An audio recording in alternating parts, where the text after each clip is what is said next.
Imagine imprimir brinquedos para o seu filho, um acessório para vestir e até a sua sobremesa.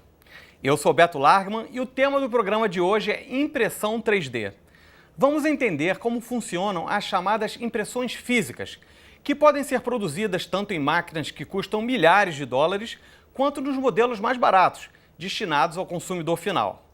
Para falar sobre esse assunto, o nosso convidado é Jorge Lopes, pesquisador do Instituto Nacional de Tecnologia e da PUC-Rio e PhD em Design de Produtos. Está começando mais uma edição do programa Entrevista. Com a ajuda de um time de especialistas, vamos refletir sobre o impacto das novas tecnologias na sociedade. Seja bem-vindo, Jorge. Obrigado pela sua presença aqui no estúdio. Vamos falar um pouco, então, sobre as primeiras experiências com impressão 3D. Quais foram as áreas que foram pioneiras nisso? Bom, na verdade, a difusão da lógica da impressão 3D ela começou na década de 80, principalmente nas áreas de engenharia, né? O processo de fabricação, manufatura, até essa época, ele era baseado somente na remoção de material, né? E a partir da década de 80, iniciou esse processo de deposição, né? Não remoção, não ter um bloco que remove material, mas sim você começar a depositar material camada a camada. Inicialmente já foi aplicado só para a área de engenharia, né? Posteriormente, na década de 90, teve um designer israelense que trabalha em Londres e ele começou a utilizar isso para conceitos de design de produto. E aí ele fez uma exposição que ficou muito famosa em Londres, no Victoria and Albert Museum, chamada Not Made by Hand, Not Made in China. Ele começou a criar peças não reprodutíveis, peças que não pudessem ser copiadas. Certo. A partir do momento que você tem um arquivo 3D e imprime uma peça de alta complexidade, você não pode simplesmente tirar um molde e copiar ela. Só o designer que tem um arquivo é que pode replicar ela com autorização do arquivo digital dele, né?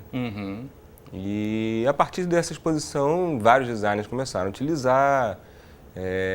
Começou então um pouco pela área de design mesmo, né? Sim, a área de design começou a difundir muito isso, porque você, de uma hora para outra, você começou a não ter as limitações que o processo de fabricação tradicional te coloca. Quer dizer, de uma hora para outra você não tem geometrias complexas, você não tem limitações de extração de molde, você pode virtualmente construir absolutamente o que você quiser. E isso é uma coisa incrível para designer, né? Nossa, a sua mente pode viajar, você pode fabricar qualquer coisa. Vou aproveitar que eu estive no INT aqui no Rio de Janeiro e o Jorge me usou como cobaia para fazer uma impressão 3D da minha pessoa mesmo, né? Então a gente tem algumas imagens bacanas que mostram como foram as etapas desse processo. A gente tem aqui agora, Jorge, essa imagem. O que é isso aí? Eu estou parecendo que estou naquele teletransporte do Jornada nas Estrelas, mas explica para o nosso público o que eu estou fazendo ali, o que é esse local, né? Isso é um body scanner, é um scanner para escanear o corpo humano. Isso é dentro do laboratório de ergonomia lá no Instituto. É um equipamento que funciona com 4 cabeças que fazem a leitura laser, né? Num tempo muito curto, por volta de 17 segundos, você consegue ter um arquivo tridimensional do corpo humano, com absoluta precisão. Quer dizer, na verdade, você faz uma abdução, né, daquele material, daquela pessoa, enfim, daquela forma, e joga para dentro do computador. Exatamente. E aí, qual é a próxima etapa? A gente tem essa imagem aí, o que está acontecendo ali? A próxima etapa é você, rapidamente foi gerado o modelo tridimensional virtual, né? Na verdade, esse modelo tridimensional virtual, eles são coordenadas matemáticas. Então, você tem toda a informação, camada a camada, toda a informação de cada coordenada tridimensional, cada ponto no espaço do seu corpo. Então, é absolutamente preciso. E quando você faz a tomada geral, você tem a tridimensionalização disso. Você tem um modelo tridimensional de você mesmo, entendeu?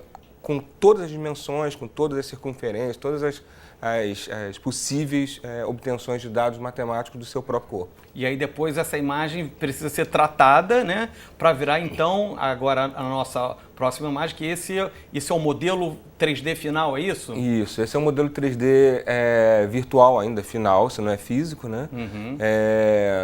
Então, na verdade, você faz o tratamento, fecha superfícies, fecha algumas coisas do gênero, áreas que dão sombra, coisas, enfim, que o laser bate e às vezes ele não pega alguma determinada área, coisa do gênero. E aí você faz o fechamento disso, o software faz o fechamento disso, então você passa a ter um arquivo matemático tridimensional. Né? A partir desse arquivo matemático tridimensional é que você vai fazer a impressão 3D. Certo. E aí, que tipos de materiais são utilizados e podem ser utilizados e o que vem por aí em termos de possibilidades? São várias as possibilidades. Quer dizer, na verdade, a partir do momento que você tem essa liberdade, né, projetual, a parte final também, que é a impressão 3D, na verdade, quando a gente fala de tecnologia, quando a ideia é criada, já tem milhares de pessoas pelo mundo tentando achar possíveis aplicações para aquilo, então a correria é enorme, né? E em termos de materialização física, que é a impressão final, você tem todos os materiais possíveis hoje em dia. Quais são os mais utilizados? Plástico, resina, né? resina. Plástico, enfim, as tecnologias mais utilizadas utilizam extrusão de material plástico. Essas são as mais comuns. Mas você tem material com filamento plástico, tem material em pó, você tem material líquido, você tem resinas líquidas. A gente está comprando agora na PUC a primeira tecnologia dessa aqui no Rio de Janeiro. Existe uma no Brasil só, em Campinas. A gente está comprando uma agora que imprime em 5 metais diferentes. Ela imprime em aço inox, em titânio, ela imprime em cobre, enfim, são 5 possíveis materiais metálicos a serem impressos. E você pode imprimir material orgânico, a gente está fazendo agora, na parte de design na PUC também, a gente está imprimindo materiais orgânicos, barro com determinados compósitos.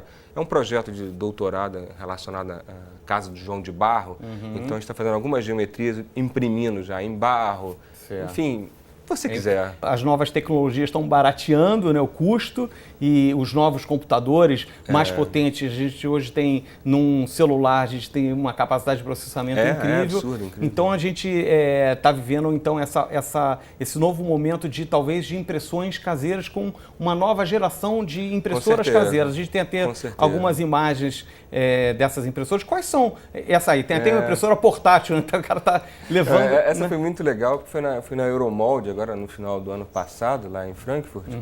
E esse rapaz, todo mundo fotografava ele. Obviamente ele fez isso para ser fotografado, mas mostra as possibilidades, né? Pois é incrível. Isso de 1 ano e meio para cá, mais ou menos, virou uma febre a coisa do do-it-yourself na área de impressão 3D.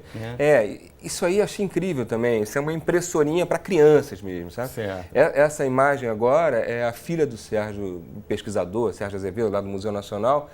E várias crianças ficam completamente assim, loucas pelas impressoras 3D. Isso foi num evento em Londres agora, em outubro, chamado 3D Print Show. E impressoras 3D focadas para crianças, sabe?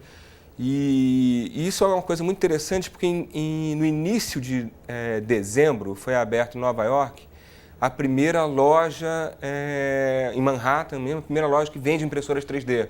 Porque até então você tinha que comprar pela internet, ou você tinha que importar, não era tão... Ou você realmente fazia a sua, baixava os arquivos e fazia a sua própria. Mas eram impressoras muito difíceis, não eram plug and play, parece que agora... Não era nada plug and play, era tudo meio complicadinho, você tinha que ter nerd mesmo, para você tinha que ser meio nerd, meio geek ali para poder baixar arquivos. Tudo é fácil, mas no final não era tão assim, você tinha que gostar mesmo de fazer aquilo. E o resultado da impressão nunca era com uma qualidade muito alta. Né? A gente tem aí um vídeo da Cubify, que é uma dessas impressoras dessa nova geração. Né? Essa eu comprei agora para o meu filho. Ela trouxe agora, em dezembro, trouxe uma dessas para o meu filho. É um brinquedão, você manda para o Wi-Fi, pelo iPad, você já manda imprimir e tal. Então agora isso virou uma febre. Então essa que abriu em Nova York, tem uma coisa muito curiosa, assim, eu me lembro que em 2003, teve um artigo no New York Times, dos Estados Unidos, onde um pai falava para o filho assim, se você se comportar, mais tarde eu te imprimo um brinquedo. Então isso era uma coisa, assim, era uma predição, no futuro isso vai acontecer. E essa loja que abriu em Nova York já vende isso e as compras entraram em fila de espera. Porque pegou o Natal, então os pais começaram a não comprar o brinquedo para o filho de Natal, mas sim a fábrica de a impressora. Que é uma fábrica de brinquedos. Então a criança vai, baixa o arquivo, naquele Thingiverse, esses sites aí, a criança baixa o arquivo e começa a imprimir seu próprio brinquedo. Então é uma coisa muito interessante, quer dizer, a matéria saiu em 2003, agora final de 2012, já era possível a criança imprimir seu próprio brinquedo. E o mais legal é que a criança pode até fazer o desenho do seu próprio brinquedo e depois imprimir, né? Tem isso. Tem esses softwares agora incríveis, 1, 2, 3D, esses softwares que são abertos.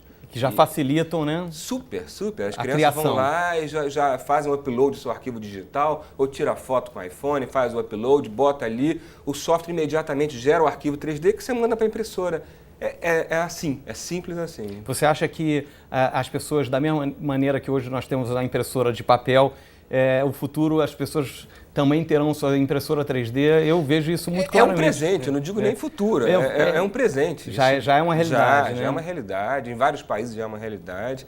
E aqui certamente vai entrar. Assim, eu tive recentemente na Nova Zelândia e na Austrália para um evento, e assim, compraram centenas de impressoras 3D assim, de baixo custo assim, para colocar já em escolas de nível básico, sabe? Legal. Então, para as crianças já começarem a mexer com maquininhas, sabe? Entendi. E para os nossos telespectadores, se eles quiserem se aprofundar sobre esse assunto, tem algum site? Qual a sua recomendação? Tem esse site que é muito legal, que se chama Thingiverse, que é o universo das coisas, né? Que é muito legal. E essas tecnologias todas estão aparecendo agora. A revista Dezeen é um site, na verdade. Ela está lançando agora uma revista sobre impressão 3D. Vai ser a primeira revista de impressão 3D assim grande, né? Olha, e a revista mostra Make, que já tem realmente um público muito grande interessado. E a revista Make fez agora, em dezembro passado, ela fez um especial sobre 3D printers. Muito legal, custa $7, você pode comprar. A revista Make é muito famosa nos Estados Unidos, que tem, enfim, para construir coisas e tal. Eles fizeram agora um especial só sobre impressoras 3D e scanners 3D para público leigo. Então você compra ela, custa $7 e tem comparativo de 20 impressoras, o básico, passo a passo para quem quiser fazer impressão 3D, o passo a passo para quem quiser fazer escaneamento 3D. Eu aconselho super a comprar essa revista. É muito legal, muito básica e tem ali o passo a passo. Legal. Para terminar, então, falando um pouco sobre o Brasil, como é que está o Brasil nesse cenário? Você que tem andado pelo mundo, pelo que você está falando, está bem na fita? Como é que eu acho que tem alguns polos, assim, principalmente São Paulo, São Paulo, o pessoal da USP tem um Fab Lab agora, são muito legais, estão sempre antenados, mas o pessoal da arquitetura, eles são super antenados, está acontecendo no mundo. Aqui no Rio a gente tem os institutos de pesquisa e tem esse grupo agora na PUC chamado NEX, que é Núcleo de Experimentação Tridimensional. Aí tem vários alunos agora querendo baixar. Tem site, esse grupo já tem o site dele? Tem um site. Agora a gente vai apresentar um trabalho lá em Milão, na Feira de Milão, e vai ter um site agora mais sofisticado sobre isso, mas tem a página no Facebook, do Next, essa coisa toda. Legal. Mas ainda são poucas as pessoas que estão trabalhando e pensando nisso, o que é uma coisa muito ainda preocupante quando você compara, porque na verdade são impactos tecnológicos, né, para a sociedade, né? E eu vejo assim muito focado só nos grupos, nesses grupos colaborativos, nesses grupos na internet e tal. Isso eu acho muito legal, mas ainda acho pouco em termos de preocupação de governo, sabe? Porque isso é uma coisa que às vezes quando cai, esse impacto tecnológico, ele varre a sociedade toda. Então acho muito pouco ainda preocupação, se comparado, por exemplo, com a África do Sul. A África do Sul está investindo pesado nisso. Então eu acho ainda muito pouco aqui. A gente... Fica essa dica aí do Jorge. A gente vai ter que encerrar o programa por hoje. Queria agradecer a sua presença. Jorge Lopes, designer de produtos, falou aqui sobre impressão 3D. Eu vejo vocês no próximo programa. Até lá.